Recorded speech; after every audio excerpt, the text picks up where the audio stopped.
तो चलो बिल्कुल साइलेंट हो जाओ। तभी पहले जो दो रिमेनिंग टॉपिक है उसको कर लेते हैं, फिर एक साथ क्वेश्चन का डिस्कशन करेंगे हम लोग। तो today first topic is the de Broglie wavelength. D Broglie wavelength आप लोग नहीं पढ़े हो ना बेटा?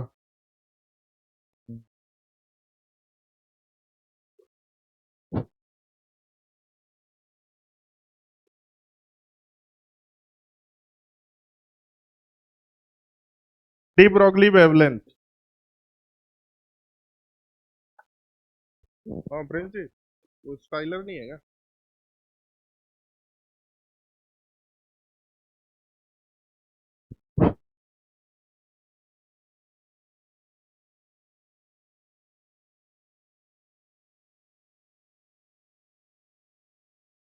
डी ब्रॉगली वेवलेंथ, ये हम लोग प्लैंक क्वांटम थ्योरी में ही पढ़ाते हैं। प्लैंक क्वांटम थ्योरी में सबसे पहले जो होता है, this is the electromagnetic radiation, wave nature, particle nature, फिर उसके बाद प्लैंक क्वांटम थ्योरी, फिर उसके बाद de Broglie, Heisenberg, bore atomic model, spectrum, photo electric effect, ये सारा टर्म्स होता है। तो आज का टॉपिक बिल्कुल मैथमेटिकल है। अभी तक हमने जितने भी टॉपिक पढ़े थे वो थ्योरेटिकल था, तो आज हम लोग मैथ्स यूज करने वाले हैं। तो today first topic is the de Broglie wavelength. D Broglie wavelength.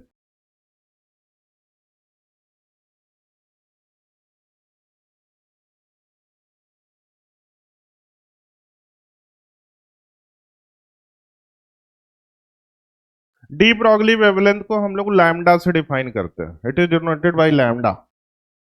D Broglie wavelength होता क्या है, सबसे पहले एक छोटा सा डेफिनेशन लिखते हैं। According to de Broglie wavelength, according to de Broglie wavelength, all moving object, all moving all moving object have dual nature, all moving object have dual nature। जो पहला होता है इसको हम लोग बोलते हैं wave nature. First is the wave nature. All moving object have dual nature, wave nature and particle nature. जितने भी मूविंग ऑब्जेक्ट होते हैं, particle nature. According to de Broglie wavelength, all moving object have dual nature. Wave nature पहला होता है, second is the particle nature. ये de Broglie ने बोला था। इसको मैथमेटिकली कैसे डिफाइन करते हैं वो आपको सिखाने वाला हूं।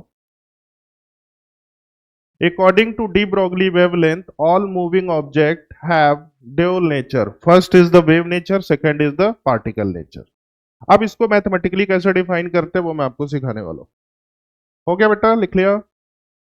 लिखिए।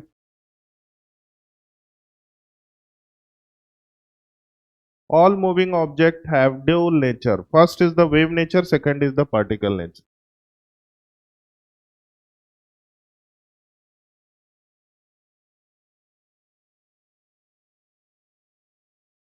अब इसको मैथमेटिकली कैसे डिफाइन करते हैं?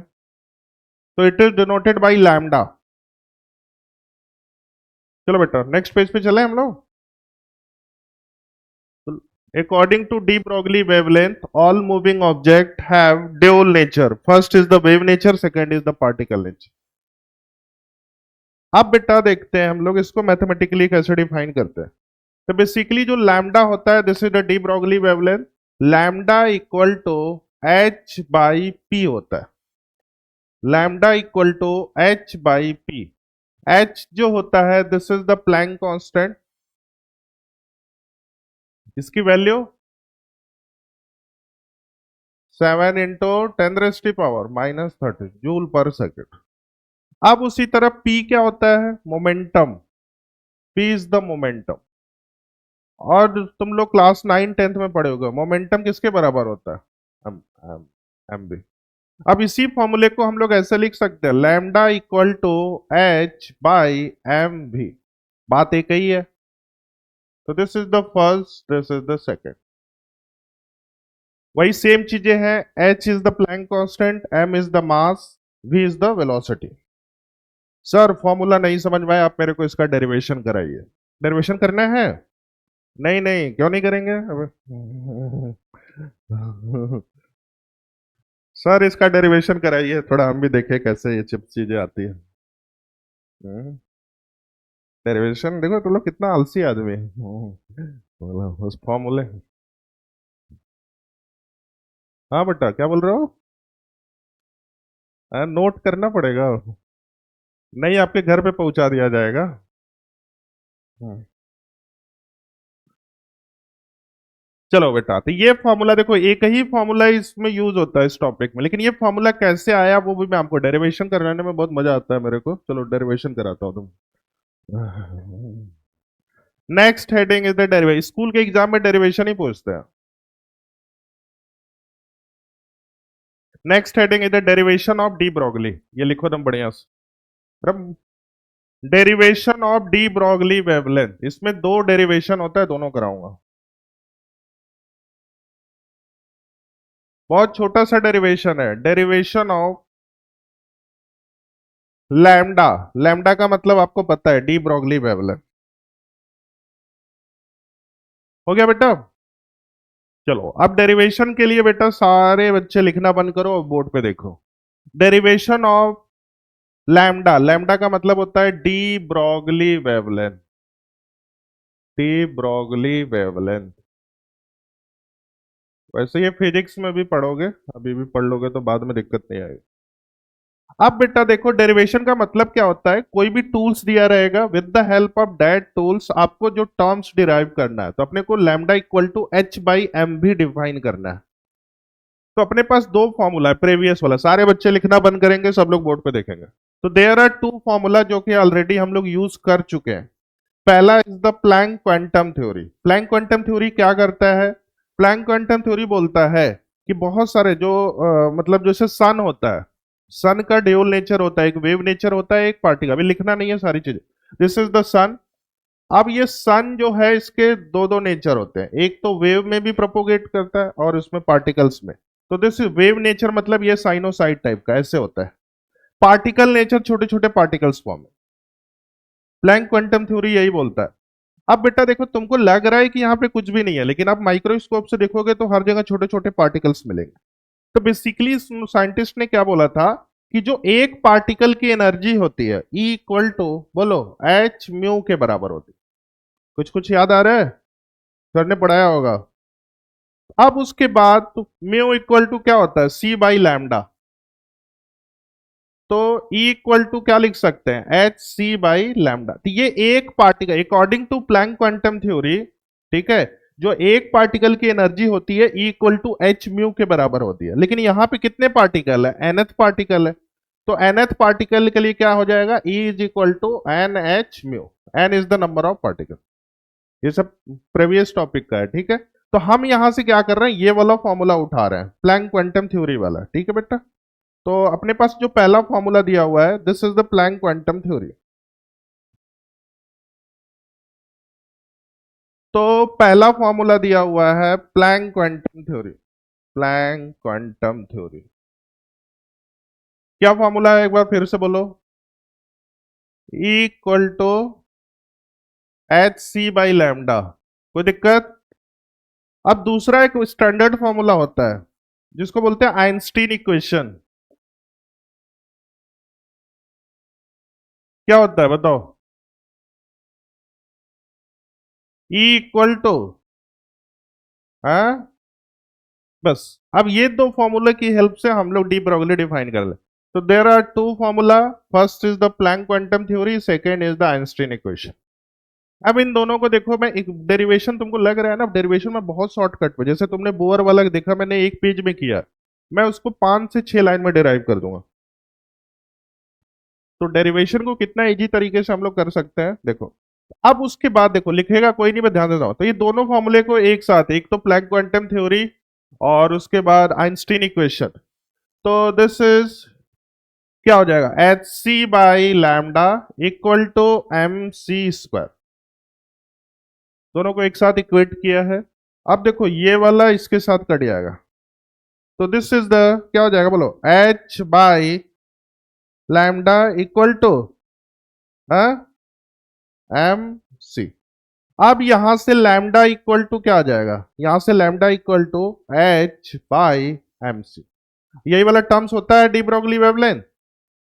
अब इसमें टर्म देखो, c is the velocity of light, ठीक है, वेलोसिटी ऑफ लाइट को या तो c से भी डिफाइन करते हैं या तो v से भी, तो c equal to v, v दोनों को क्या बोलते हैं, velocity of light, velocity of light. तो हमने क्या किया, दो इक्वेशन लिया, एक तो Planck quantum theory, second is the Einstein equation, दोनों को एक साथ इक्वेट किया, इक्वेशन वन, हाँ, और इक्वेशन टू को एक साथ इक्वेट किया है। फिर उसके बाद हमको जो रिजल्ट मिला, this is the lambda is equal to h by m c. ये किसके बराबर हो सकता है, h बाई एम भी, या फिर इसको और क्या लिख सकते हैं, h बाई एम भी किसके बराबर होता है, p के बराबर। बोलो बेटा समझ में आया कि नहीं। तो this is the first derivation, इसको ना बढ़िया से लिखो सजा के।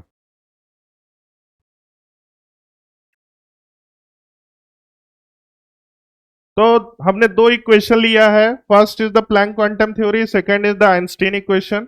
दोनों को इक्वेशन वन और इक्वेशन टू को इक्वेट किया है, h C by lambda equal to m c square, फिर ये सी सी कट गया तो h by lambda equal to m c, तो lambda equal to H by m सी।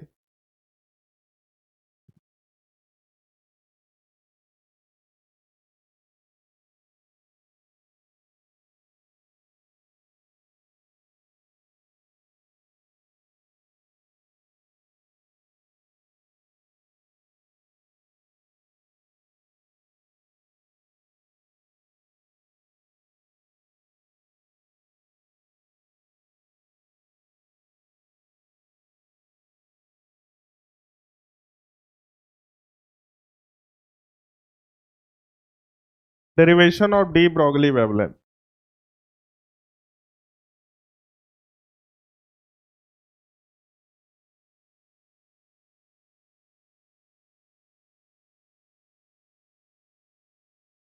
हो गया बेटा। अब इस पे एक क्वेश्चन कराता हूँ, एक न्यूमेरिकल कराता हूँ आपको, लिख लिया आप लोगों ने।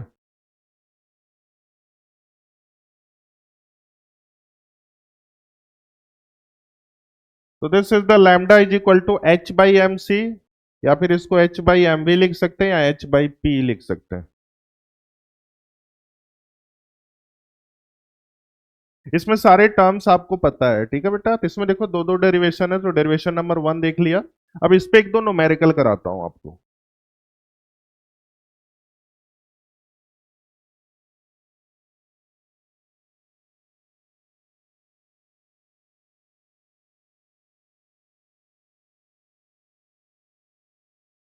लिखो क्वेश्चन लिखो तो। अरे बहुत स्लो प्रोसेस है तो लोग कैसे। हम्म? पता है ना तुम लोग यहाँ पे इंडिया के टॉप मोस्ट एग्जाम का प्रिपरेशन कर रहे हो, जहाँ पे लगभग 30-35 लाख बैठने वाले हैं। हम्म? तो अपने को बिल्कुल यूनिक बना कर। हो गया। चलो बेटा, तो देखो एक ही फॉर्मूला मिला, इस पे एक न्यूमेरिकल कराता हूँ, ठीक है। तो क्वेश्चन लिखिए, ए बॉडी ऑफ मास, लिखो a body of mass, a body of mass 2 kg, a body of mass 2 kg, a body of mass 2 kg with, आ जाओ, a body of mass 2 kg with velocity 2 into 10⁻⁻⁵, a body of mass 2 kg with velocity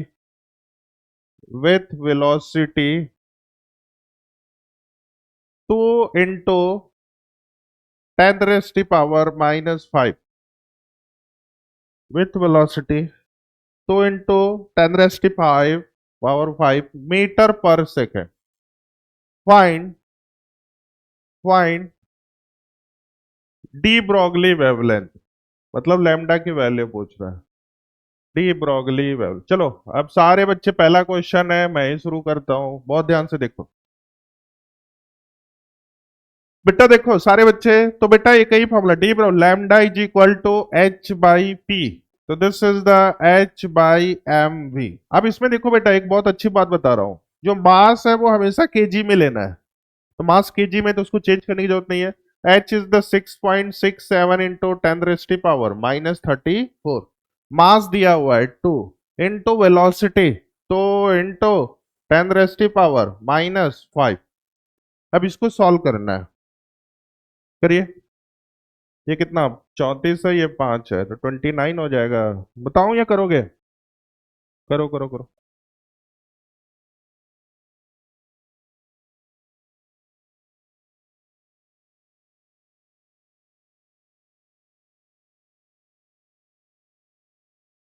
तो ये कितना, 6.67 into, ये power उधर जाएगा तो कितना हो जाएगा, -29 डिवाइडेड बाई 4।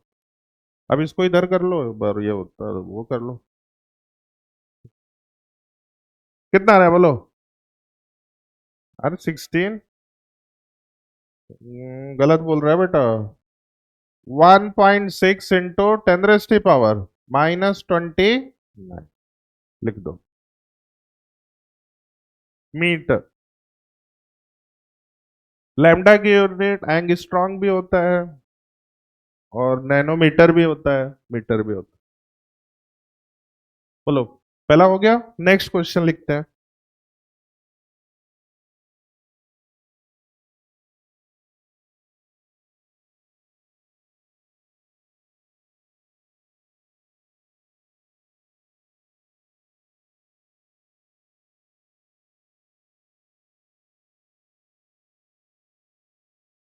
लिखो, find D Broglie wavelength of car, find D Broglie wavelength of car, find D Broglie wavelength of car,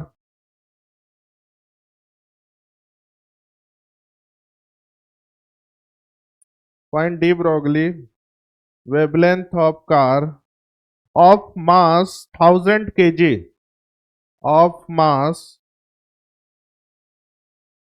1000 kg with velocity 36 metre पर सेकंड। मास 1000 kg है, वेलोसिटी 36 मीटर पर सेकंड। अब इसमें लैम्डा की वैल्यू बताना। हो जाएगा बेटा? तो lambda equal to 36 h by M भी।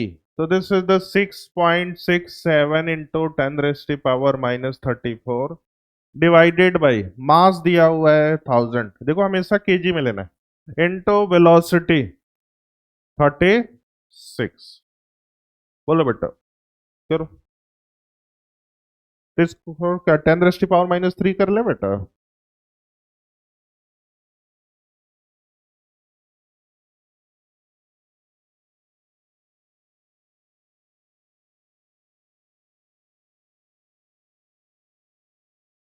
हो गया?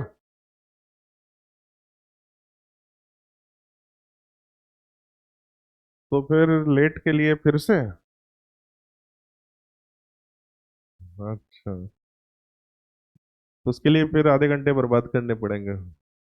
चलो कोई नहीं, अभी शॉर्टकट बस एक ही फॉर्मूला वैसे हमने पढ़ा, lambda equal to H by p. बता दो बेटा, तो थोड़ा समझा दो। बाकी तुम आ जाना क्लास के बाद तो समझा देना।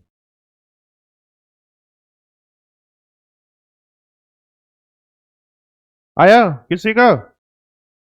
ये पावर कितना हो जाएगा, देखो पावर को एक साथ सॉल्व कर लो।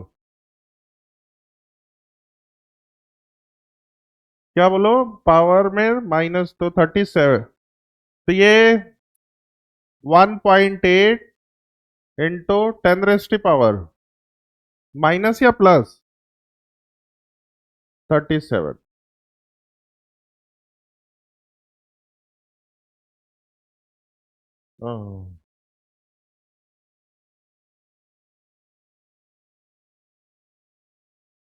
कितना हो जाएगा बताओ? 34, और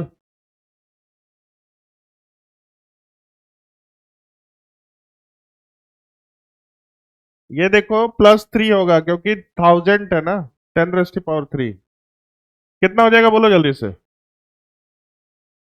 माइनस अरे ये उधर जाएगा ना, -30। चलो अब देखो, एक दो क्वेश्चन मैं लाया हूं इधर से, देखते हैं, बस यही फॉर्मूला यूज होता है इसमें। चलिए ये वाला क्वेश्चन देखिए। ये बोल रहा है कि what is the wavelength of an electron moving at 5.31 into metre per second. तो बेसिकली वही लैम्डा इक्वल टू, देखो मास ऑफ इलेक्ट्रॉन इन्होंने पूछा, तो मास ऑफ इलेक्ट्रॉन किसके बराबर होता है, बोलो। 9.1 इंटू 10⁻⁻31 kg। अब इस फॉर्मूले में रखो तो लैम्डा इक्वल टू H/mv। तो this is the 6.67 into 10⁻⁻30। Mass ये दिया हुआ है 9.1 इंटू 10⁻⁻31 मास ऑफ इलेक्ट्रॉन। अब वेलोसिटी दिया हुआ है, कितना दिया हुआ बेटा, 5.31 इंटू 10⁻⁶। ये सॉल्व करना है, लिखते रहिए, क्वेश्चन लिखते रहिए, बाकी घर पे करना।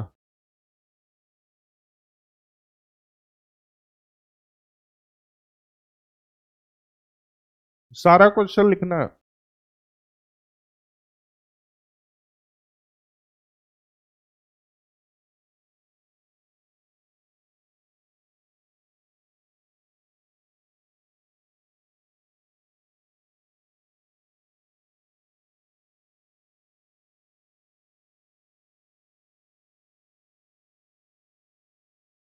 हो गया बेटा, क्वेश्चन लिख लो। What is the wavelength of an electron moving with speed 5.31 into 10⁻⁶ metre per second. Mass of electron आपको पता है, वेलोसिटी दिया हुआ है, एच की वैल्यू पता है।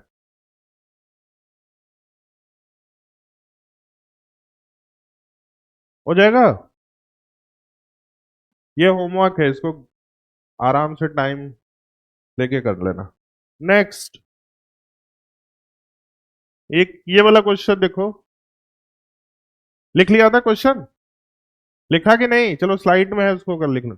What is the wavelength of electron moving with, वही सेम चीजें हैं, वही वाला क्वेश्चन है, तो इसका आंसर लिख लो 1.37 इंटू 10⁻⁻10। जो पिछला वाला क्वेश्चन है इसका आंसर लिख लो तुम लोग।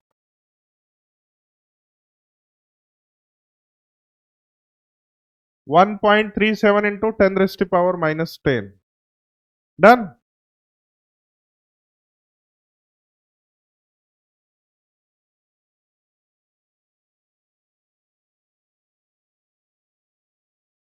हो गया। एक क्वेश्चन और लिखिए तो, ये पहले हुआ कि नहीं भाई।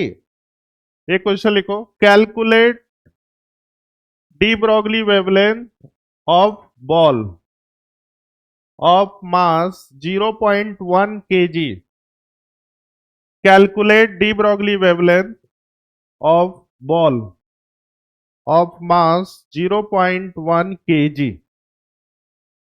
एक बॉल है जिसका मास 0.1 kg है। Calculate de Broglie wavelength of ball of mass 0.1 kg moving with speed 30 metre per second. Calculate the de Broglie wavelength of ball of mass 0.1 kg moving with speed 30 metre per second. हो जाएगा बेटा, कितना रहा है, solve किया कि तो लोग देख लिया यहां से आंसर। 2.2 इंटू 10⁻⁻, बिल्कुल सही है। चलो देखो इधर, बस एक ही फॉर्मूला हर जगह यूज होता है। देखो क्वेश्चन बोल रहा है कि एक बॉल है जिसका मास दिया हुआ है 0.1 kg। अब उसके बाद उसका वेलोसिटी दिया हुआ है 30 मीटर पर सेकेंड। अब ये पूछ रहा है लैम्डा, तो लैम्डा के लिए बस एक ही फॉर्मूला अभी बताया गया, H/mv। तो दिस इज द 6.67 इंटू 10⁻⁻30। मास कितना दिया हुआ है, 0.1। और वेलोसिटी 30। बोलो बेटा, तो ये कितना हो जाएगा बोलो? 2.2 इंटू 10⁻⁴ माइनस 34 मीटर। इसका ये वाला क्वेश्चन नहीं, ये नहीं था, ये वाला था ना, हाँ सही है। चलो, अब एक और इसी में दूसरा पार्ट देख लेते हैं हम लोग। अब हम देखने वाले हैं कि डी ब्रॉगली वेवलेंथ में काइनेटिक एनर्जी को मिक्स करेंगे। क्लियर है? तो next heading is the de Broglie wavelength from kinetic energy. इसी का टॉपिक नंबर 2 है। De Broglie D Broglie wavelength D Broglie wavelength from kinetic energy, from kinetic energy. तो D Broglie wavelength में एक ही फॉर्मूला तुमको पता है। क्या पता है बताओ? Lambda equal to H by p, या lambda is equal to H by m v. अब उसमें हम काइनेटिक एनर्जी को मिक्स करेंगे, फिर आपको जो फॉर्मूला मिलेगा उसको बोलेंगे कि डी ब्रॉगली में हमने काइनेटिक एनर्जी को मिक्स कर। इसका बेसिकली फॉर्मूला जो होता है, lambda is equal to H by root two m k e के बराबर होता है। अब ये कैसे आया आपको डेरिवेशन करने के बाद पता चल जाए।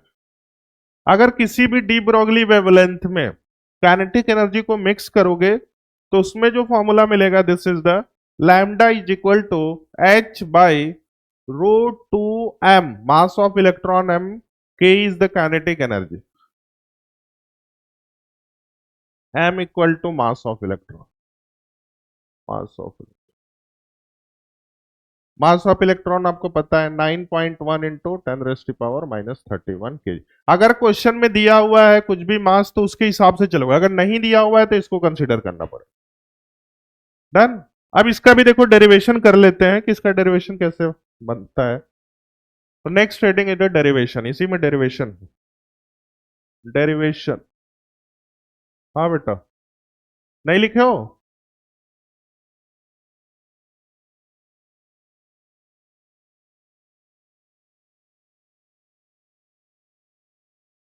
वैसे देखो मेन जो पार्ट है वो हो गया है, लेकिन आपको ये सब चीजें पता होना चाहिए एक्स्ट्रा, क्योंकि मैं आपका लेवल जो है वो जेई लेवल रख रहा हूँ।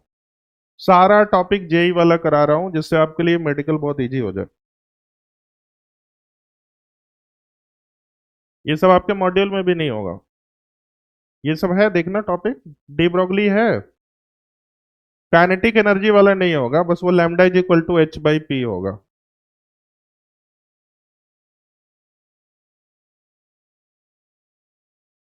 मिला तुम लोग को? देखो है, इस तरह का फॉर्मूला है, lambda is equal to H by root two m k है। चलो देखो, next heading is the derivation of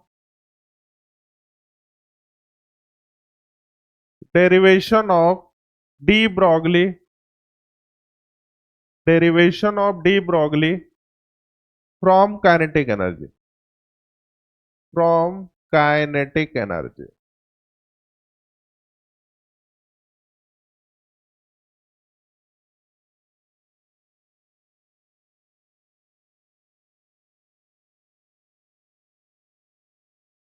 चलो बेटा, तो यहां पे देखो काइनेटिक एनर्जी किसके बराबर होता है? के इक्वल टू हाफ, लिखना नहीं है बोर्ड पे देखोगे, एम एम बी स्क्वायर। ठीक है, डन। अब हम क्या करने वाले हैं, इसमें दोनों तरफ m का मल्टीप्लाई भी करेंगे, डिवाइड भी करेंगे, m बाई एम। तो यहां पे मैं क्या लिख सकता हूं, लिखना नहीं है बस समझना है, k इक्वल टू 1/2। तो ये कितना हो जाएगा बोलो? एम स्क्वायर, बोलते रहो, वी स्क्वायर डिवाइडेड बाई। अब उसके बाद देखो यहां पे तुमको पता है, एक फॉर्मूला पता है, P इक्वल टू क्या होता है? M B. अब उसके बाद इसको मैं ऐसे लिख सकता हूं, K इक्वल टू, बोलो, ये इसको, ये सारे टर्म्स को P स्क्वायर लिख देता हूं, तो P square divided by 2m। कोई दिक्कत? अब यहां से बेटा, यहां से तुमको क्या मिल जाएगा, अगर तुमको क्या करना है, लैम्डा के पी। तो यहां से अगर p इक्वल टू मैं लिखूंगा तो क्या लिख दूंगा, p इक्वल टू अगर मैं लिखूंगा तो कितना हो जाएगा, root root two m k ई। कोई दिक्कत है तो बोल दो। यहां से अगर देखो सिंप्लीफाई करके हमने p की value, the k equal to p square by two m है, तो p is equal to root two m k e हो जाएगा कि नहीं हो पाएगा। अब उसके बाद देखो यहां से, तो लैम्डा इक्वल टू क्या होता है, h बाई पी। तो this is the h, p की वैल्यू क्या मिली है, रूट टू एम के ई। ये देखो वही वाला टर्म्स आ गया। अभी लिखना नहीं है, फिर से समझो। हमने क्या किया, काइनेटिक एनर्जी को लिया, उसको m में मल्टीप्लाई भी किया, डिवाइड भी किया।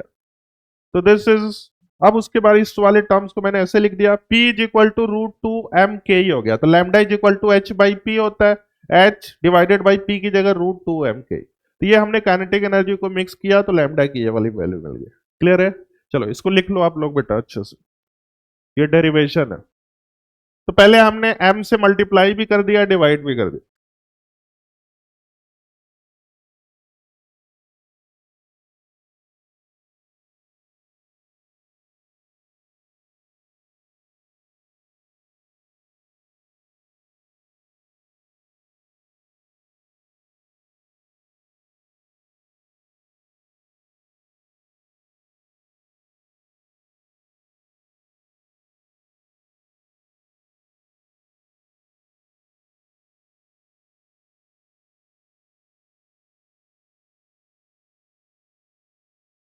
Next lambda is equal to H by P.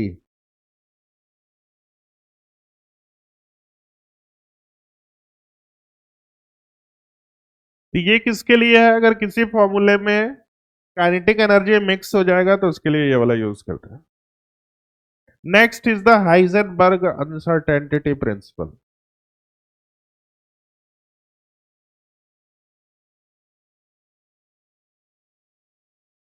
हो गया बेटा, इसका डेरिवेशन सीख गए, दोनों डेरिवेशन। डेरिवेशन एकदम याद होना चाहिए। तो दो डेरिवेशन है, पहला है जो lambda is equal to H by p है, दूसरा ये काइनेटिक एनर्जी को मिक्स कर रहे हैं हम लोग।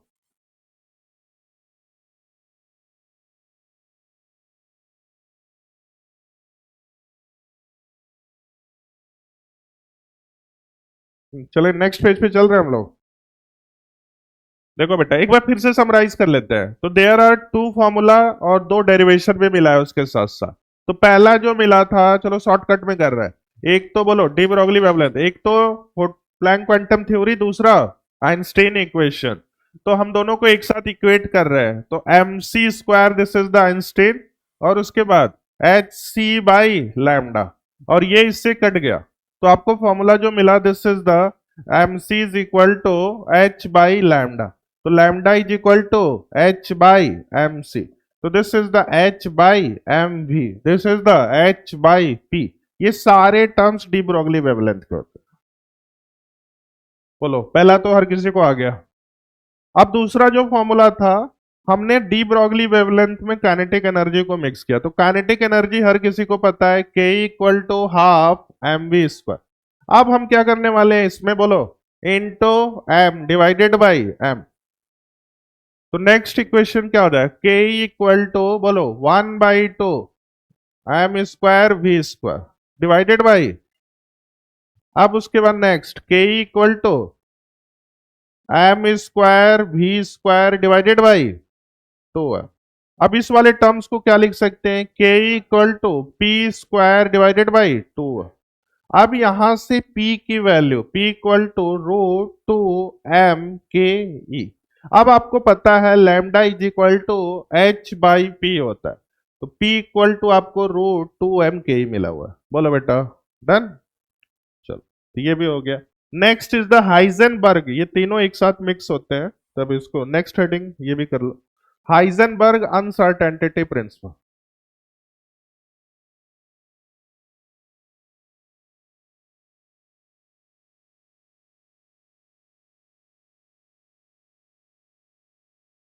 Heisenberg HISEN, Heisenberg uncertainty principle. According to Heisenberg, इसमें एक छोटा सा टर्म्स लिखिए। According to Heisenberg, according to Heisenberg uncertainty, बातें नहीं, principle, we, according to Heisenberg uncertainty principle, we can not calculate, जो मैं बोल रहा हूं उसको लिखते चलो। we cannot calculate exact location, exact location को देखो, यहां मैथमेटिकल टर्म्स यूज करेंगे। This is the delta x, exact location, and exact momentum, momentum को हम लोग डेल्टा पी, फिर से ध्यान से सुनो। According to Heisenberg uncertainty principle, we can not calculate exact location को डेल्टा एक्स डिफाइन करेंगे, एंड एग्जैक्ट मोमेंटम को delta p. We can not calculate exact location and exact momentum simultaneously,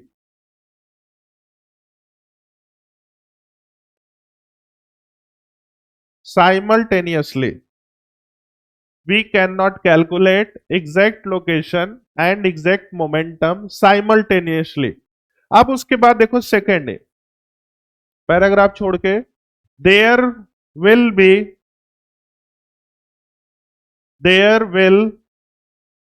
be some error, there will be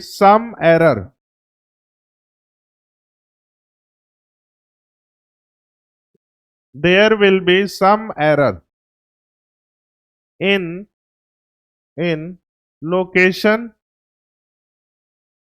there will be some error in location,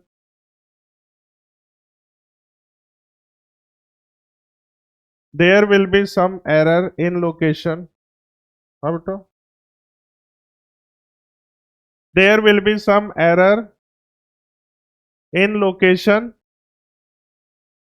or momentum, there will be some error in location or momentum, there will be some error in location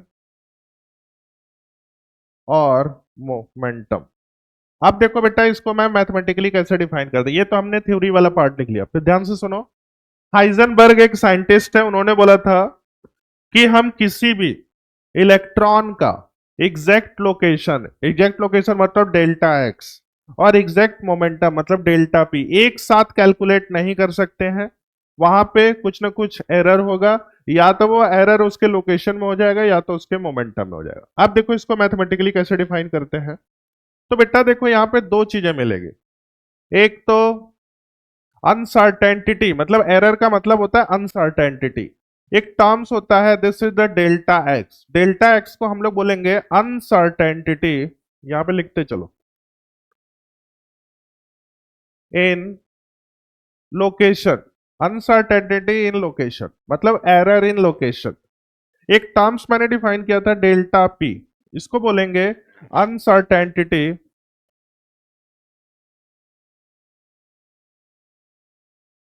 in momentum.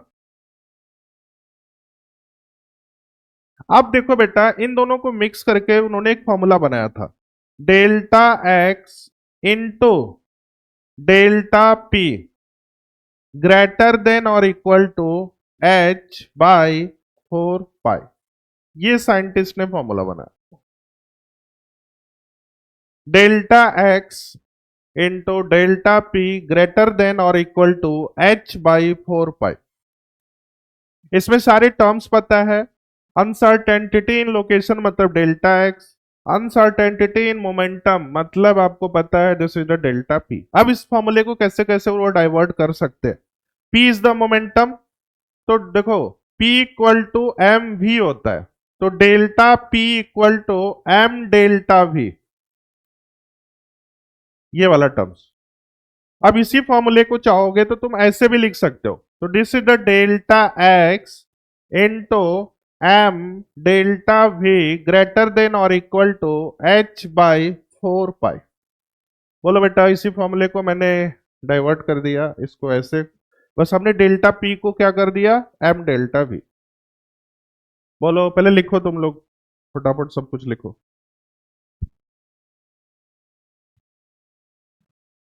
Uncertainty in location मतलब delta x, uncertainty in momentum मतलब delta p, delta x into delta p greater than और equal to H by 4 pi के बराबर होता है।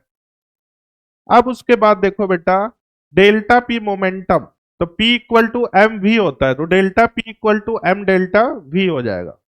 अब उसके बाद तो डेल्टा P की जगह delta x into m delta v greater than और equal to H by 4 pi. अब उसके बाद देखो, अगर इसी फॉर्मूले को लिखना है तो इस तरह भी लिख सकते हो। थर्ड पॉसिबिलिटी, ये m को इधर ला देता हूं, तो this is the delta x into delta v greater than और equal to H by 4 pi m. बोलो बेटा, लिख सकते हैं इसे। मतलब एक ही फॉर्मूले को तुम बहुत तरीके से डाइवर्ट कर सकते हो। इसमें जो टर्म्स होते हैं, h is the Planck constant, 4 pi is the 3.14, m is the mass of electron. तो इसमें एक ही फॉर्मूला होता है, हाइजेनबर्ग। हाइजेनबर्ग ने क्या बोला था, हाइजेनबर्ग ने यह बोला था कि तुम किसी भी इलेक्ट्रॉन का एग्जैक्ट लोकेशन और एग्जैक्ट मोमेंटम एक साथ कैलकुलेट नहीं कर सकते हो। वहां पे कुछ ना कुछ एरर होगा, वहां पे कुछ ना कुछ अनसर्टेनिटी होगा। वो अनसर्टेनिटी या तो उसके लोकेशन में हो सकता है या तो उसके मोमेंटम में। तो उन्होंने एक इसके हेल्प से एक टर्म्स डिफाइन किया, delta x into delta p greater than और equal to H by 4 pi. अब उसके बाद देखो, डेल्टा एक्स को तो हम लोग नहीं ब्रेक कर सकते, डेल्टा पी मोमेंटम, तो p equal to m v होता है, तो delta p equal to m delta v. इसी फॉर्मूले को मैंने ऐसे लिख दिया, बात एक ही है। क्लियर है बच्चा? चलो, तो ये वाला हो गया। Next heading is the black body radiation. ये भी एकदम छोटा सा टॉपिक है, इसको भी कर लेते हैं फिर एक साथ सब पे। पढ़ चुका है क्या होता है black body radiation?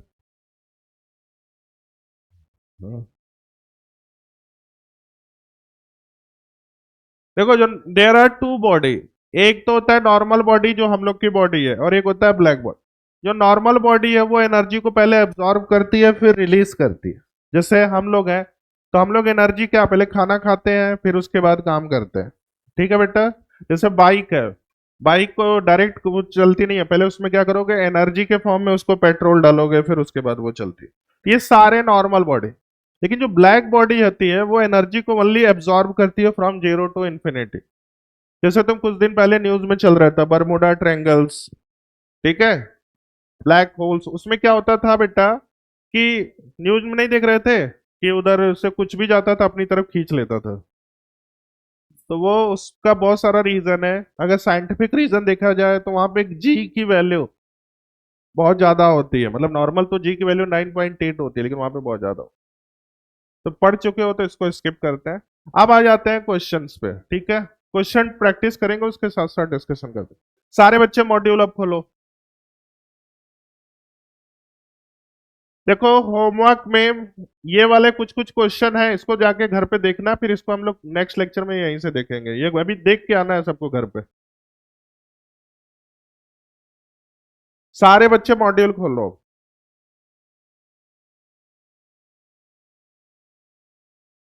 Quantum number से मैंने पढ़ाना स्टार्ट किया है, अब देखते हैं कितने क्वेश्चन खुद से बना रहे हो, कितने क्वेश्चन में हेल्प चाहिए। सारे बच्चे मॉड्यूल खोल लिए बेटा?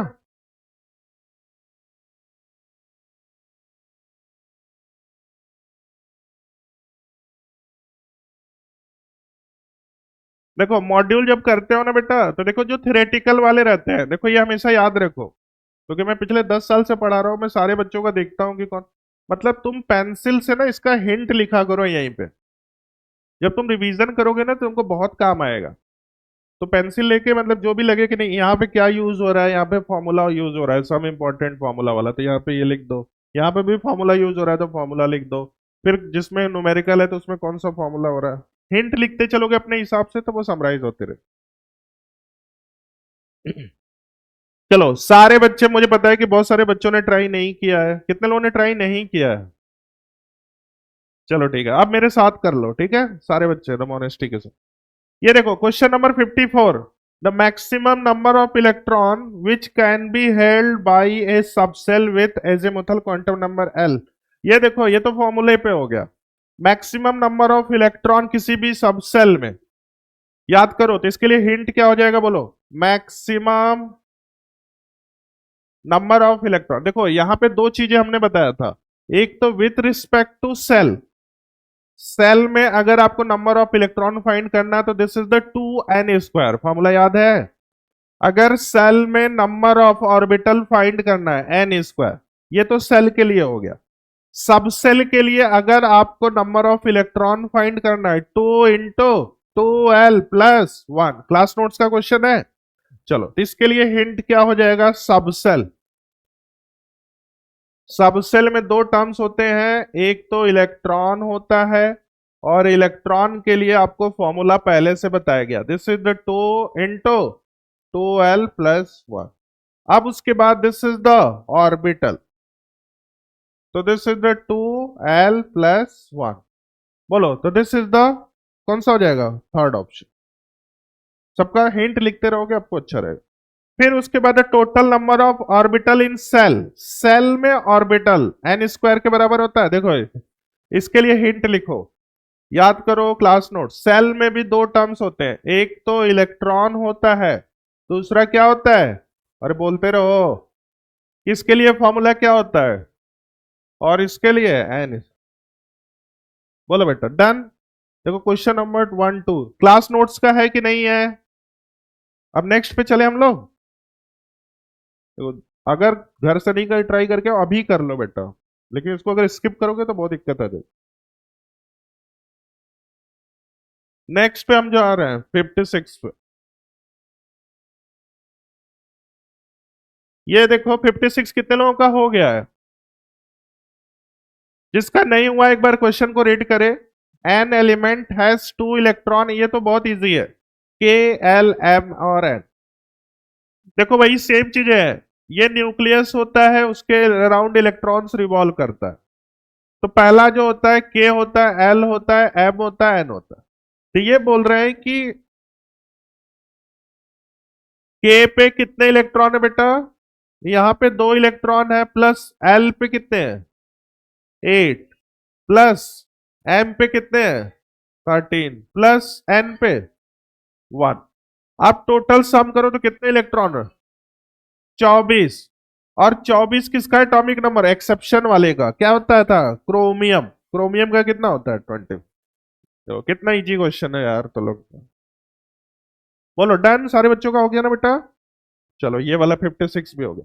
57 सारे बच्चे एक बार रीड करो, विच of the following statement concerning the 4 quantum number, मतलब कि कौन सा इनकरेक्ट है, कंसर्न कर रहा है। एन गिव साइज, ये तो बिल्कुल सही है। बोलो एन जो होता है प्रिंसिपल क्वांटम नंबर, क्या क्या बताता है, शेल बताता है और उसके साथ साथ साइज।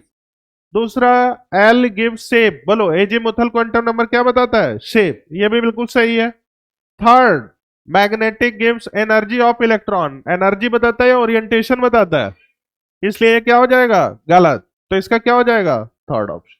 समझ में आया कि नहीं आया? लिख लो, कंसर्निंग का मतलब incorrect. Question number 58, 58 the set of क्या अप्लीकेबल, मतलब ये बोल रहा है करेक्ट कौन सा है। तो पहला वाला बताओ, 2 अगर एन की वैल्यू है तो एल की वैल्यू 0 हो सकती है, और एम की वैल्यू बोलो, अरे इतना टाइम क्यों लग रहा है, हो सकती है, मतलब नॉट अप्लीकेबल पूछ रहा है, तो ये तो हो जाएगा, सही है। ये देखते हैं, एन की वैल्यू 3 रहेगा तो एल की वैल्यू 1 हो सकती है या नहीं हो सकती। इसको देख के नहीं, आपको जो कॉन्सेप्ट सिखाया गया उसी हिसाब से बोलना है। अब उसके बाद अगर देखो बेटा, अगर n = 3 है और L इक्वल टू कितना आ गया 1, तो M की वैल्यू क्या हो सकती है, इस पे डिपेंड करो, -1 0 1। अब इन्होंने क्या लिखा है, -2 अप्लीकेबल है, तो ये इनकरेक्ट हो गया। डन। अब आ जाओ नेक्स्ट क्वेश्चन 59, सारे बच्चे पढ़ो। विच of the following is not applicable. देख के बोल रहा है यार दो लोग। पहला बता, n equal to 3 l equal to 0 हो सकता है, m इक्वल टू 0 हो सकता है। यहां पे देखो 3 1, ये भी बिल्कुल सही है। इसमें देखो कहां गलती है ये बताओ। अगर l इक्वल टू 0 होगा तो m की वैल्यू भी क्या होगा 0, इसलिए ये क्या है, गलत है। चलो 59 भी हो गया। 60 क्या बोल रहा है, which one of the following set of quantum number 4p के लिए, चलो इधर ध्यान से देखो, 4p है तो आपको n की वैल्यू कितनी आ जाएगा 4। p ऑर्बिटल है, s के लिए 0 होता है, p के लिए l की वैल्यू कितनी हो जाएगी 1। अब 1 रहेगा तो m की वैल्यू -1 0 1। अब इसके हिसाब से मैच करो, बोलो कौन सा ऑप्शन हो जाएगा। इसको हिंट में लिख लेना बेटा ये, क्योंकि इस क्वेश्चन में हमको लग रहा है बहुत सारे बच्चों को डाउट है, ये ऐसे लिखो 4p है, ये ऐसे करके लिखो, ये हिंट में लिख लो सारे बच्चे पेंसिल से।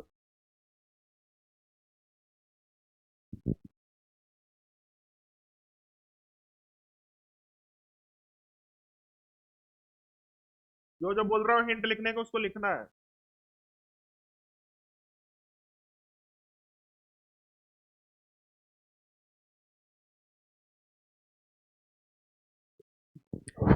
नेक्स्ट हो गया बेटा। क्वेश्चन नंबर 61, सारे बच्चे रीड करो। विच of the following sets of quantum number is correct, correct पूछ रहा है। वो वैलेंस इलेक्ट्रॉन पोटेशियम, चलो देखते हैं इसको। पोटेशियम, पोटेशियम का मतलब के हो गया, के का एटॉमिक नंबर बोलो मेरे को 19। अब इसका कॉन्फ़िगरेशन बोलो, 1s2 तो पे, आगे बोलो 3s2 3 पे, आगे बोलो 4s1। अब देखो ये बोल रहा है बेटा n और l की वैल्यू बताओ मेरे को तुम। n की वैल्यू कितनी आ जाएगी 4, s ऑर्बिटल है मतलब l इक्वल टू 0। अब m इक्वल टू क्या हो जाएगा 0। अब मैच करो क्या हो जाएगा, कौन सा फर्स्ट आ रहा है ना, देख लो। इसका भी हिंट लिख लो बेटा, पोटेशियम 19, एकदम अच्छे से देखो बेटा, मुझे पता नहीं क्यों लग रहा है कि इसी बैच से टॉपर आएगा।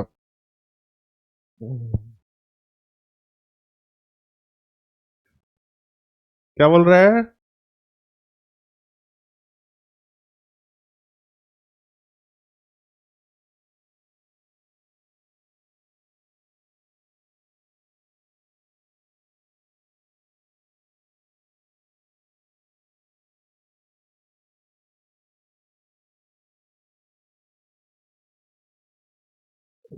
हो गया बेटा।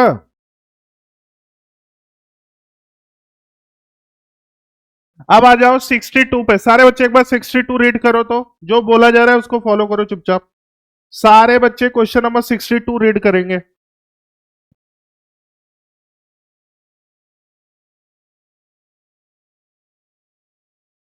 62 में बोल रहा है कि के एल एम और N, the number of electron in present in l equal to 2 is, बताओ बताओ कौन बताएगा, किसी का हुआ है 62, मेरे को बताओ कौन बोलेगा। चलो खड़े हो जाओ, शांति से सुनो सब।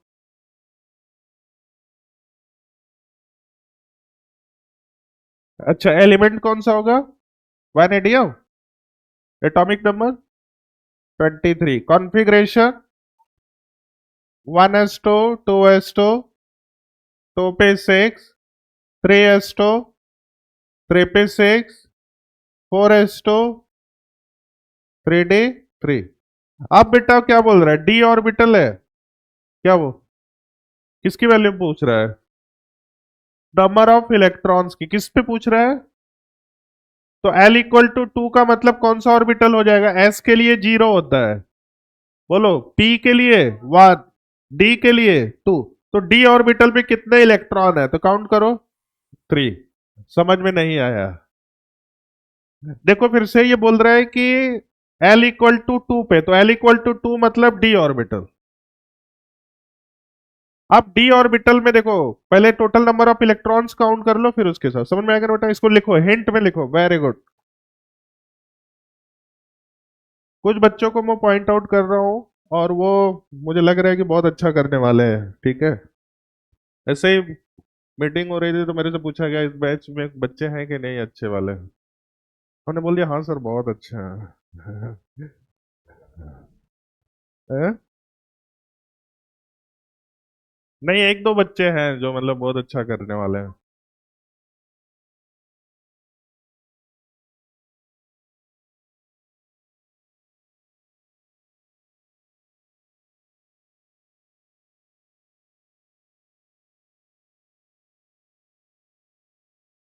चलो इधर आ जाओ तो लोग। हो गया बेटा? 62। बोलो हिंट बेटा, इसका लिख लो, ये अच्छा क्वेश्चन अब तक का। देखो जो अच्छा क्वेश्चन है मैं उसको स्टार मार्क्स कर देता हूँ। ये वाला अच्छा है तो इसको हमेशा रिवाइज करते रहना, इस तरह का क्वेश्चन आने का चांस। और कौन सा? एक ये भी अच्छा क्वेश्चन है, इसको भी स्टार मार्क। ये भी जो अच्छे क्वेश्चन है। अब आ जाओ इधर। 63। एक बार सारे बच्चे रीड करो, the maximum number of electron. इस तरह का क्वेश्चन हमने बहुत किया है बेटा, हो जाएगा एक बार ट्राई करो तो। 63। सारे बच्चे क्वेश्चन नंबर 63 को एक बार पढ़ लो बेटा। The maximum number of electron with spin number. क्या दिया हुआ स्पिन नंबर के बाद? 3 + 3। और प्लस +1/2। चलो ठीक है। अब the orbital of azimuthal quantum number, मतलब L इक्वल टू इन्होंने 2 दे रखा है। मैग्नेटिक क्वांटम नंबर कितना दिया हुआ है? प्लस। अब इसमें नंबर ऑफ इलेक्ट्रॉन देखो बेटा, L इक्वल टू 2 है। L इक्वल टू 2 है तो M की वैल्यू क्या क्या हो जाएगी बोलो? -2, -1, 0, 1, 2। अब ये क्या पूछ रहे हैं कि M इक्वल टू +2। +2 मतलब ये वाला है। बोलो बेटा, +2 पे टोटल इलेक्ट्रॉन।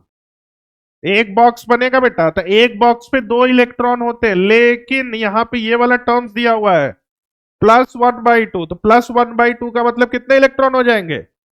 नहीं आया समझ में? नहीं आया, जल्दी से बताओ। चलो इसको लिखो ना, बढ़िया से लिखो। L इक्वल टू 2 है तो M की वैल्यू ये हो जाएगी। +2 पे पूछ रहा है, +2 पे 2 इलेक्ट्रॉन, लेकिन आपको बोल रहा है कि +1/2, इसलिए 1 इलेक्ट्रॉन हो जाए। इसको हिंट में, ये भी अच्छा क्वेश्चन है, इसको मैं स्टार मार्क्स करूंगा।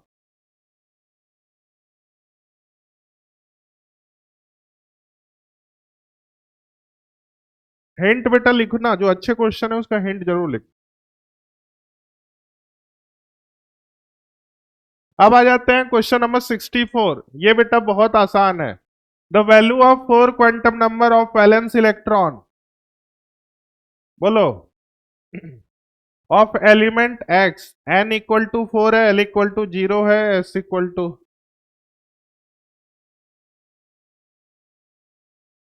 n की वैल्यू देखो, ये प्रिंसिपल क्वांटम, उसके हिसाब से नंबर ऑफ इलेक्ट्रॉन्स फाइंड करना है। बोलो 64 कितने लोगों ने किया है? किसी का हुआ है? तो दिमाग लगाओ, 64। 1 मिनट का टाइम है, सारे बच्चे सोचो। 64, सारे बच्चे सोचो।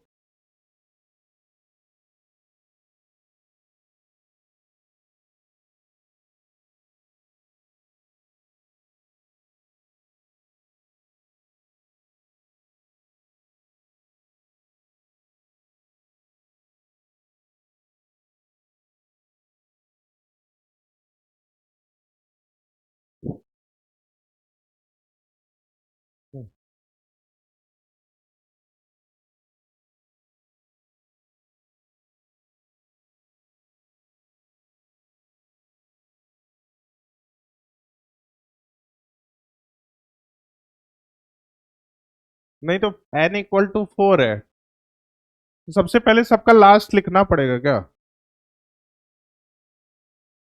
तभी कर पाएंगे ना। चलो एक बार मेरे को कॉन्फ़िगरेशन सबका फटाफट, इसका जो होता है लास्ट कॉन्फ़िगरेशन कितना है बताओ तो, 4s1, k का 4s1, तो n इक्वल टू कितना आ गया 4, s ऑर्बिटल है, बोलो, तो l इक्वल टू कितना हो गया 0। अब उसके बाद देखो, तो n इक्वल टू 4 है, s ऑर्बिटल मतलब l इक्वल टू 0, तो m इक्वल टू कितना आ जाएगा 0। तो इसमें कौन सा ऑप्शन मैच कर रहा है, बोलो, k के हिसाब से तू कर रहा है 4 0 0, समझ में आया कि नहीं आया। ये ऐसे ही सबका चेक कर लो, ठीक है। एक बार चलो एनए का चेक करते हैं, एक का जो सबसे छोटा एटॉमिक नंबर है एनए, एनए का एक बार करते देखते हैं इसके लिए कैसा आता है। एनए का मेरे को कॉन्फ़िगरेशन बोलो जल्दी से, तो 1 2s2 तो पे 6 3s2 3s1, 11 हो गए। देखो 2 4 10 11, अब n इक्वल टू कितना आ गया 3, ये तो होगा नहीं, ये नहीं होगा ना बेटा, क्योंकि n की वैल्यू कितनी आ रही है 4, तो 4 इसी के लिए आ रहा है। समझ में आ रहा है कि नहीं आ रहा है, इसको लिख लो बेटा हिंट में, ये भी अच्छा क्वेश्चन, वेरी गुड, इन्होंने अच्छा बताया। आपका क्या नाम बेटा,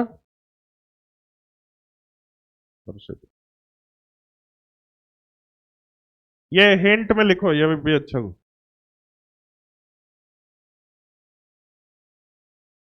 क्वेश्चन नंबर 65, सारे बच्चे रेड करो, क्वेश्चन नंबर 65।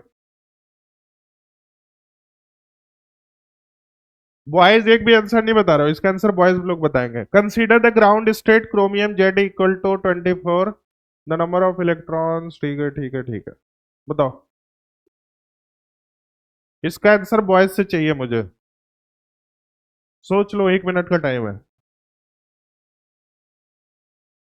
तो पहले सी आर का कॉन्फ़िगरेशन लिखो, हिंट दो या करोगे, चलो बॉयज के बाद फिर गर्ल्स की तरफ जाते हैं हम लोग। गर्ल्स में कौन बता सकता है इसका आंसर, और सोचो बेटा, बहुत इजी है। चलो एक छोटा सा हिंट दे रहा हूं, सारे बच्चे इधर देखो बेटा, ये बोल रहा है कि L इक्वल टू 1 है, कौन सा ऑर्बिटल है ये बता दो, p ऑर्बिटल है, चलो वेरी गुड, p ऑर्बिटल। फिर उसी तरह L इक्वल टू एक और है, क्या है 2 है, 2 का मतलब कौन सा हो जाएगा d ऑर्बिटल, वेरी गुड। देखो अब इसकी हेल्प से बहुत सारा, अब बोल रहा है consider ground state of electron azimuthal, ठीक है ठीक है ठीक है। अब उसके बाद देखो, तो CR24 का कॉन्फ़िगरेशन लिखो, फिर p ऑर्बिटल में कितने इलेक्ट्रॉन है, d ऑर्बिटल में कितने इलेक्ट्रॉन है, उसको काउंट कर लो। समझ में आ गया ना बेटा। चलो एक बार कॉन्फ़िगरेशन लिखो, 1s2 2s2 2p6 3s2, ऐसे करके लिखो।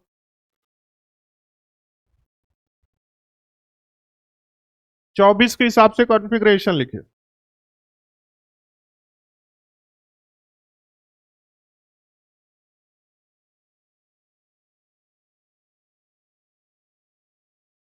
बोलो बेटा हो गया कॉन्फ़िगरेशन।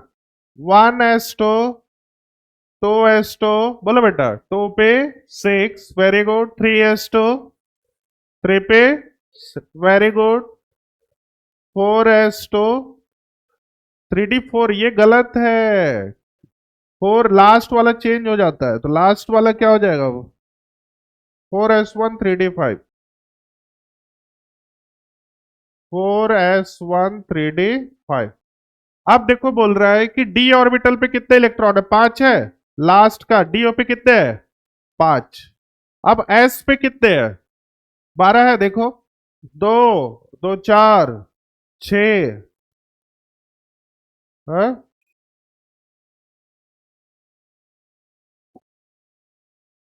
अच्छा दोनों को सॉल्व करना है, तो 6 और कितने हो जाएंगे 12 हो जाएंगे। ध्यान से देखो एक बार क्वेश्चन को, क्वेश्चन की अंडरस्टैंडिंग समझोगे तो हो जाएगा। ये बोल रहा है कि किसके लिए बोल रहा है बेटा, पी और डी ऑर्बिटल, तो कितने टोटल सम कर दो, पी पे कितने हैं 6 6 12, और डी पे कितने हैं, बेटा इसका हिंट लिख लो, ये भी अच्छा क्वेश्चन। समझ में आया कि नहीं आया? आ गया ना बेटा? कोई डाउट है तो फिर से पूछ लो बेटा, लेकिन आपको समझ में आना चाहिए बस। ये बोल रहा है कि देखो L इक्वल टू 1 पे p ऑर्बिटल और d ऑर्बिटल पे, तो p ऑर्बिटल d ऑर्बिटल पे 5, d 3d 5 है, तो 5 इलेक्ट्रॉन हो गए, p पे टोटल 12 इलेक्ट्रॉन। अपने हिसाब से हिंट लिखते चलो जिससे आपका बाद में अच्छा हो जाएगा। अब आ जाते हैं नेक्स्ट क्वेश्चन पे। 66, क्वेश्चन नंबर 66 एक बार रीड करो। What is the maximum number of electron, इस तरह के हमने बहुत सारे क्वेश्चन किए हैं। किस पे बेटा? n इक्वल टू 3 है तो L इक्वल टू 1 पे। खुद से करोगे या बताओ? हाँ,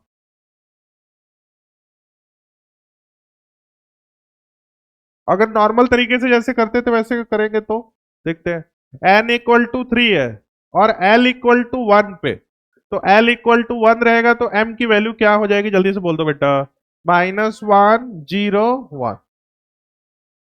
अब किस पे पूछ रहा है आपसे? -1 पे कितने इलेक्ट्रॉन होंगे? बोलो। बॉक्स कितने बनेंगे? ये एक बॉक्स, एक बॉक्स में कितने? 2 इलेक्ट्रॉन। अगर यही +1/2 या -1/2 देता तो 1 इलेक्ट्रॉन हो जाते। समझ में आ गया ना बेटा? एकदम अच्छे से लिखते चलो बेटा। ये भी हो गया, इसको स्टार मार्क्स नहीं करेंगे क्योंकि बहुत सारे क्वेश्चन किए हैं इस तरह। आपको लिखना है तो लिख लो। L इक्वल टू 1 मतलब M इक्वल टू 1, -1 0 1। अब हम लोग नेक्स्ट क्वेश्चन, ये सबसे अच्छा क्वेश्चन है, और इसके लिए आपको सबसे पहले बॉयज लोग बताएंगे फिर गर्ल्स लोग बताएंगे। सोचो, देखता हूं बॉयज में कौन बता पाता है। The atomic number of electron is 17. The number of orbitals containing electron pair in its valence shell.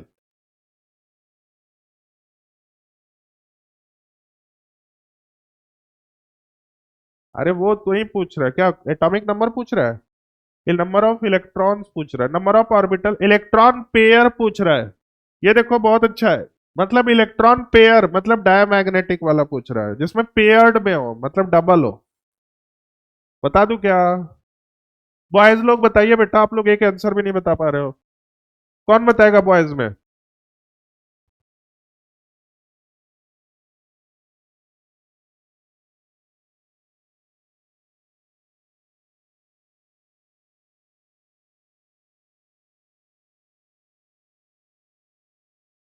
देखो सबसे पहले बॉयज में कोई बताना चाहेगा बेटा?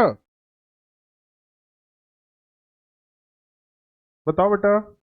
गर्ल्स में किसको किसको आता है? चलो इधर देखो।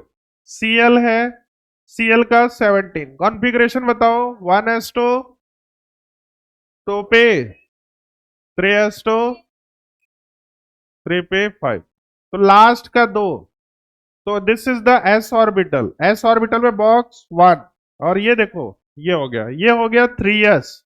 दूसरा हम 3p ऑर्बिटल है, 1 2 3, 3p। अब इसमें इलेक्ट्रॉन देखो 1 2 3 4 5। अब पेयर्ड, पेयर्ड का मतलब जो डबल वाले हैं, मतलब एक तो ये हो गया और ये, तो टोटल कितने हो जाए? 1 + 2 = 3। डन। इसको लिख लो, हिंट में लिख लो, ये भी अच्छा क्वेश्चन है। Paired electron.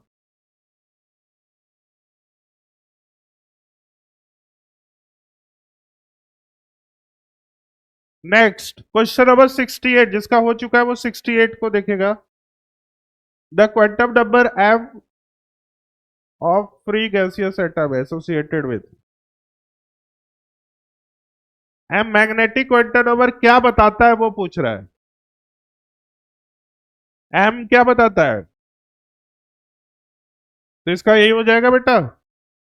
m क्या बता, मैग्नेटिक क्वांटम नंबर, ओरिएंटेशन या फिर रेंज। तो इसका मतलब third option. 69, how many D electron present in Cr+2n, इसको तो खुद से करो।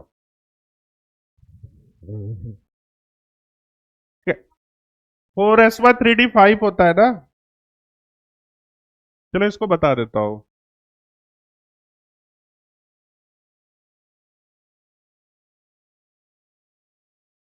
सारे बच्चे क्वेश्चन नंबर 69 देखेंगे।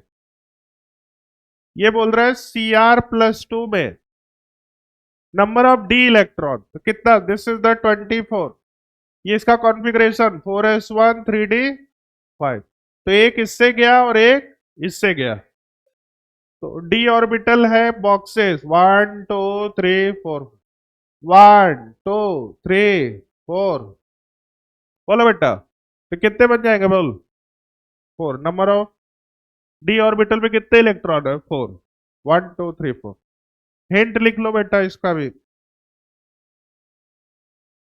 अब देखो क्वेश्चन नंबर 70, खुद से सोचो तो, ये सबका n+l रूल से चेक करो, n+l रूल से क्वेश्चन नंबर 70 खुद से चेक करो तो सारे बच्चे,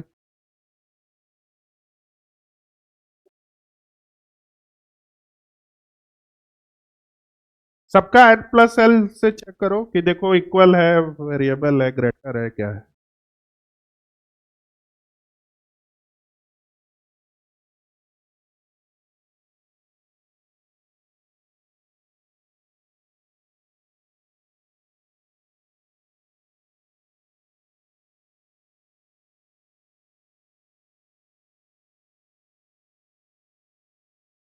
n+l सबका बेटा फाइंड करो, उससे एनर्जी कंपेयर कर लो।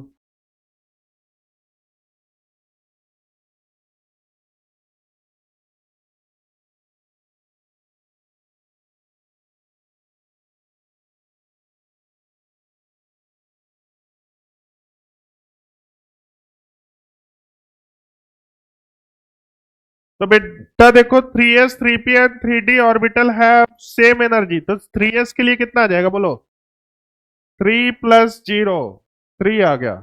सेकेंड 3p 3+1, तो ये क्या हो जाएगा, करेक्ट या not correct, which of the following statement in relation to the hydrogen atom, hydrogen का कितना आता है,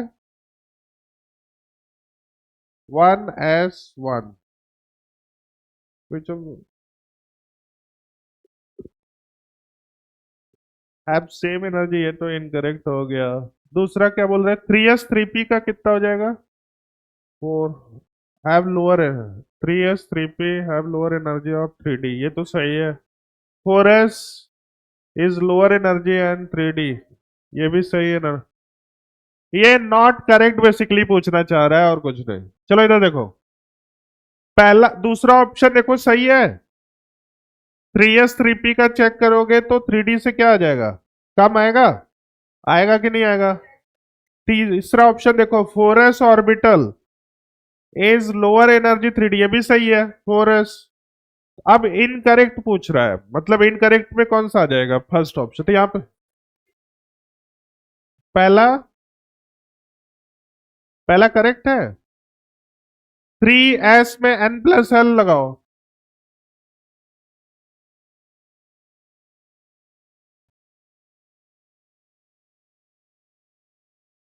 ये बोल रही है हाइड्रोजन में 1s1 है, तो उसके हिसाब से कौन सा करेक्ट मैच कर रहा है,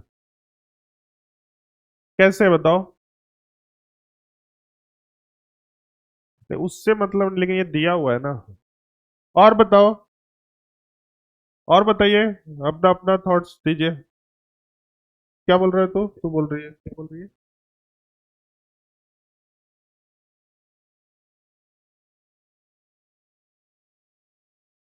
हाँ तो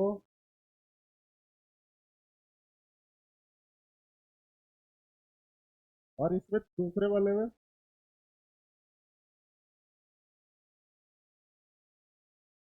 इधर देखो,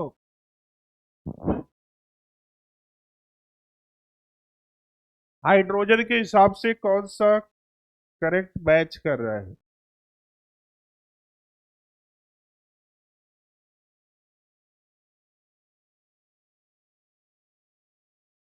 correct,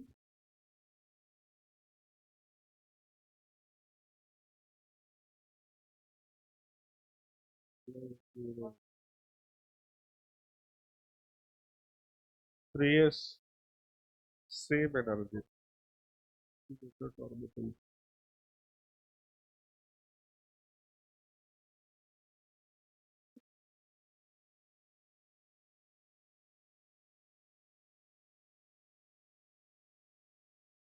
three plus three five.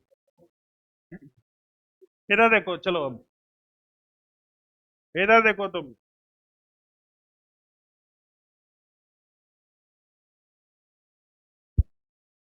Hydrogen है तो हाइड्रोजन का होता है 1s1। ठीक है। अब इसके हिसाब से सोचना है अपने को, तो पहला ऑप्शन दिया हुआ है 3s 3p and 3d orbital have same energy. Same energy का मतलब होता है कि जो डीजनरेट डीजनरेट ऑर्बिटल का मतलब क्या होता है? Have equal energy. अब उसके बाद देखो बेटा, यहां पे जैसे 3s है, तो बेटा 3 + 0, और इसके लिए कितना आया था? 1 + 0। इसमें बोल रहा है कि सबसेल का जो एनर्जी है उसके हिसाब से कौन सा मैच कर रहा है। मतलब यहां पे भी देखो एस की वैल्यू 0 है, यहां पे भी एस की वैल्यू 0। तो with the help of subshell उन्होंने, अब जैसे ये वाला बोल रहा है, ये तो करेक्ट स्टेटमेंट है, एनर्जी के हिसाब से देखना। अब उसके बाद ये, तो इसको तू ऐसे लिख ले, इसको थोड़ा सा चेंज करके इनकरेक्ट लिख ले। लिखो इसको इनकरेक्ट लिख के उसके हिसाब से। Next question number 71। The maximum number of wave, the number of wave by electron moving magnetic m equal to plus।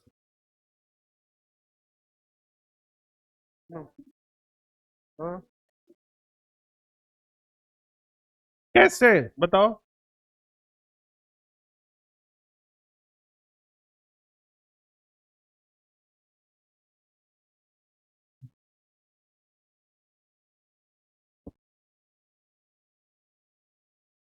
हाँ, इसका मतलब क्या है देखो, भैया ये बोले ना, क्वेश्चन नंबर 70 वाला देखो।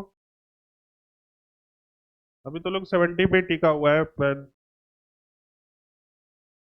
70 वाले में ये बोले, देखो इसको दो तीन तरीके से, इसलिए मैंने बोल दिया इनकरेक्ट के हिसाब से भी, और इसको हाइड्रोजन के हिसाब से देखोगे तो ये इसलिए बोल रहे हैं, इसमें जो होता है दिस इज द 1s1। तो बोल रहा है कि सेम रिलेशन किसके साथ मैच कर रहा है। हाँ, तो वही मैं भी बोल रहा हूं, इधर देखो, हाइड्रोजन में कितने हैं? 1s1 है। तो अब उसके बाद देखो यहां पे देखो, यहां पे अगर इसमें भरोगे तो ये भी कितना हो जाएगा? 1 हो जाएगा। एस ऑर्बिटल की बात चल रहा है, तो ये किसके साथ मैच करेगा? 3s के साथ मैच करेगा। तो ये इन्होंने इस हिसाब से किया हुआ है ये क्वेश्चन। इसको इन्होंने पूरा अच्छे से, इसकी वर्डिंग नहीं दिया हुआ है, इसलिए क्वेश्चन में थोड़ा सा कंफ्यूजिंग हो रहा है। इसको अच्छे से इन्होंने पूरा क्वेश्चन को एक्सप्लेन ही नहीं किया है। चलो आ जाओ नेक्स्ट पे। 71 द नंबर ऑफ वेव, ये पढ़ो तो। वेव का मतलब वही number of orbits made by an electron moving an orbit having maximum magnetic quantum number +3, m equal to +3। बोलो। देखो ये n इक्वल टू 4 रहेगा, तो l इक्वल टू क्या आ जाएगा? 3। तो m की वैल्यू -3, -1 0 1। ये पूछ रहा है नंबर ऑफ ये ऑर्बिट्स की या प्रिंसिपल क्वांटम नंबर, तो ये किसके लिए हो जाएगा? 4 के। ये बोलो होगा कि नहीं हुआ? समझ में आया कि नहीं लास्ट वाला? ये थोड़ा क्वेश्चन के वर्डिंग इनका थोड़ा अच्छा नहीं है। ये बोल रहे कि हाइड्रोजन से कौन सा मैच कर रहा है, तो एस ऑर्बिटल है, तो एस ऑर्बिटल किसके साथ मैच करेगा? फर्स्ट के साथ। डन। तो कितने क्वेश्चन हमने किया? लगभग कितने क्वेश्चन? 54 से 71, लगभग ऑलमोस्ट 25 क्वेश्चन। 25 क्वेश्चन में तुमको ऐसा कोई सा भी क्वेश्चन लगा कि जो तुमको मतलब पढ़ाया नहीं गया हो? अरे ये मैं बोला ना कि क्वेश्चन को उन्होंने अच्छे से एक्सप्लेन नहीं किया हुआ है। हाँ? पहला, पहला ही तो आंसर तो पहला ही होगा ना। अरे उधर मत जा, इधर देख चैट जीपीटी, देखो कितने नमूने हैं सब। किसका फोन दिख रहा है बताओ तो, इसका फोन ले लेते हैं। फोन जिसका भी दिखेगा उसको हम रख लेंगे। फिर बेच देंगे।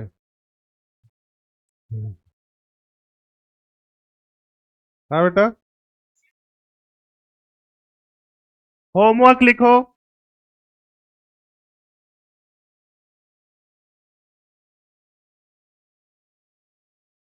कौन सा?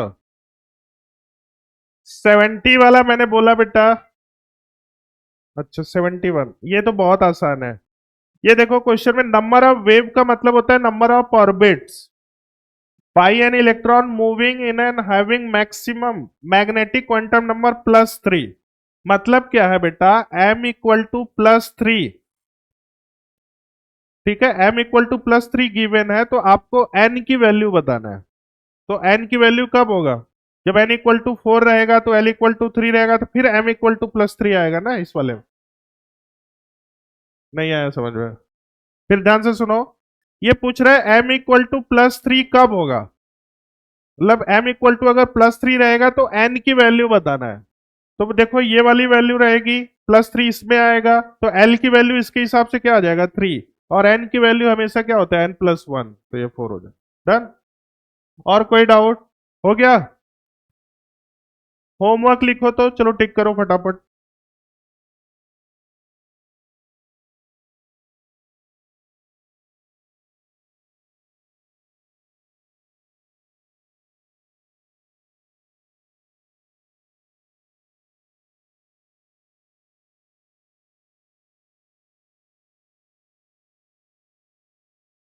Page number 39।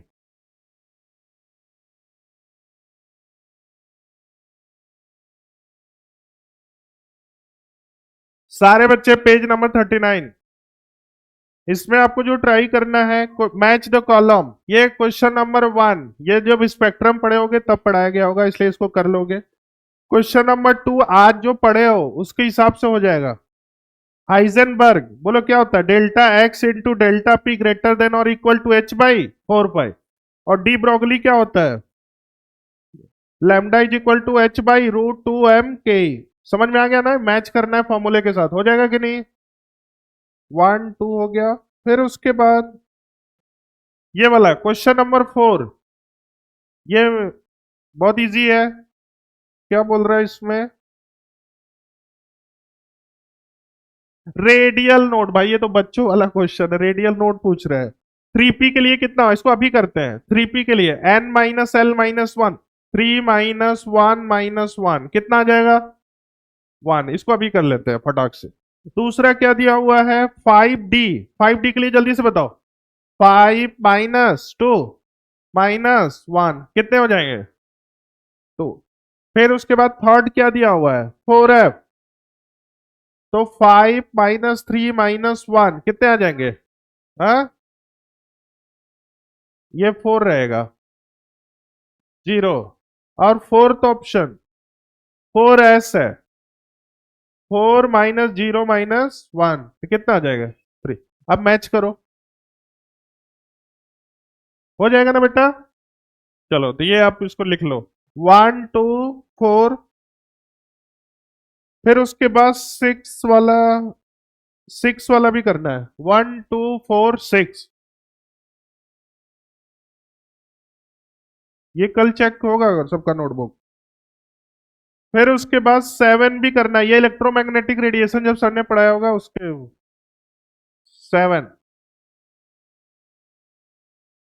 7 के बाद जो आपको ट्राई करना, 8 वाला जो मैंने पढ़ाया उस पे हो जाएगा।